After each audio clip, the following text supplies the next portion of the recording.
नमस्कार दोस्तों, स्वागत है आप सभी का हमारे चैनल LIS किताबों की दुनिया पे। आज हम कुछ नेशनल लाइब्रेरी से संबंधित रोचक तथ्य लेकर उपस्थित हैं, जिसमें पहला है नेशनल लाइब्रेरी ऑफ इंडिया जो है ये ministry of culture government of India के अंडर वर्क कर रही है, ये आप सभी को पता है।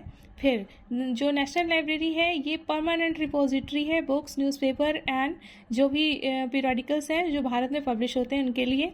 इसके अलावा जो किताबें हैं, न्यूज़पेपर हैं, ये भारत में छपने वाली सभी पाठनीय सामग्री हैं, इनको the delivery of books and newspaper act के द्वारा इनको प्राप्त होती हैं। इसके अलावा 1956 के संशोधन के अनुसार जो पीरियडिकल्स, पब्लिकेशन, न्यूज़पेपर तथा मैप्स इत्यादि जो इसमें पहले शामिल नहीं थे, लेखक इनको छुपा लेते थे, इनको एज इट इज़ लाइब्रेरी को सेंड करनी है। ये रीडर को 362 दिनों तक सेवाएं प्रदान करती है। पढ़ने और संदर्भ ग्रंथ सूचियों के अलावा बुक्स की सिक्योरिटी जमा करने पर इन्हें लोन सुविधाएं भी दी जाती हैं। ये माइक्रोफिल्म, माइक्रोचिप पढ़ने के इक्विपमेंट भी उपलब्ध कराती है।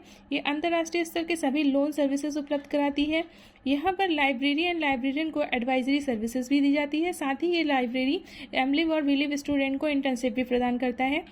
80,000 पृष्ठों, लगभग 25,000 किताबों, जिनमें रेयर बुक्स, दुर्लभ नाजुक डॉक्यूमेंट्स, इनका अभी तक डिजिटाइजेशन किया जा सकता है। अगर आप इन्हें एक्सेस करना चाहते हैं तो http://indianculture.gov.in से आप इन्हें देख सकते हैं। Next, major function of the library. देश में प्रकाशित सभी इम्पॉर्टेंट प्रिंटेड मटेरियल का एक्विजिशन एंड कंजर्वेशन करना, देश से संबंधित सभी प्रिंटेड रीडिंग मटेरियल्स चाहे वो कहीं भी प्रकाशित हो उनका संग्रह करना तथा उन सभी सामग्रियों का फोटोग्राफिक रिकॉर्ड प्राप्त करना जो देश के बाहर उपलब्ध हो, देश के अंदर उपलब्ध ना हो।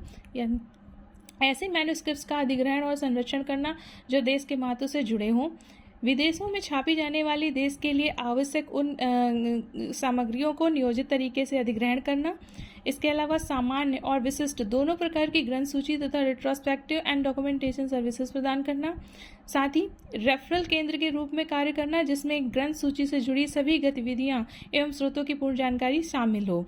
इसके अलावा फोटोकॉपी एंड रेप्रोग्राफिक सर्विसेज अवेल कराना। International books exchange and international loan के लिए एज अ सेंटर वर्क करती है। इसके अलावा ये 4 डिफरेंट वर्क और करती है। लीगल डिपॉजिट्स, इसके अलावा purchase, gift and exchange programme, repository. Purchase का मतलब कोई जो फॉरेन में इंग्लिश लैंग्वेज में जो लिटरेचर भारत का छपता है उसको एक परचेज करती है। इसका बजट होता है पूरा प्रॉपर इसके पास। Repository as a repository work करती है, अभी मैंने आपको बताया था।